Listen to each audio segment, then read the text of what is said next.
Darnell Nurse sucks. Have you seen the guy he's playing with?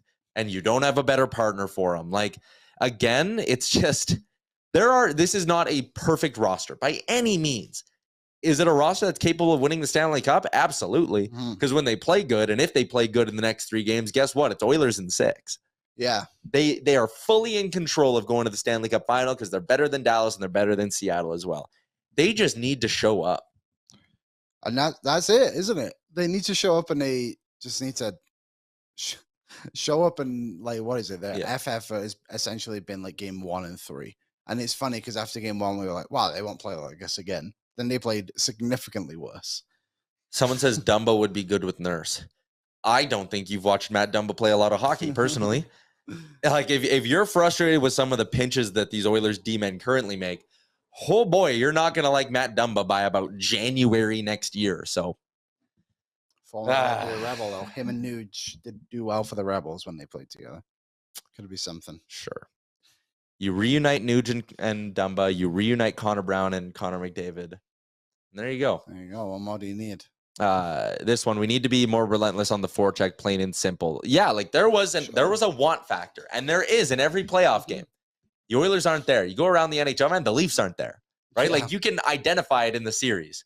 The Stars' big guns, they haven't been given much of a you-know-what at all in this series against Seattle. So, JT, stop worrying. Rusty says it too. We're only down 2-1. Yeah, the Oilers were down 2-1 last round too, and look how quickly they flipped the switch and turned things around there. They needed some help, right?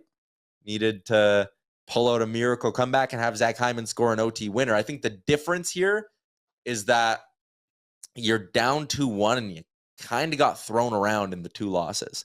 Yeah. Like against LA, you really shot yourself in the foot, and there is the element of them shooting themselves in the foot in these 2 losses to Vegas, but you didn't lose 5-1 to LA. No, and also they lost in overtime in both those games, and it was the Velarde high stick was a controversial conversation. Like, it's okay to be worried about this team right now because they were essentially horrendous yesterday.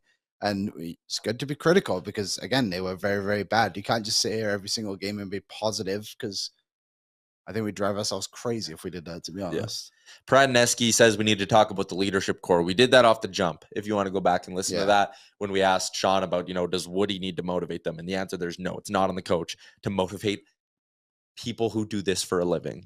This isn't right before the semifinals of the Pee Wee Christmas tournament and the coach is going to come in and rally up with a good speech. This isn't, people always bring up the miracle speech, right? Yeah. This isn't that, man. The Oilers aren't playing the Soviets. Like, come on. These guys can motivate themselves. When you're sitting in the room and you can hear Rogers Place rocking, like that can't get you going.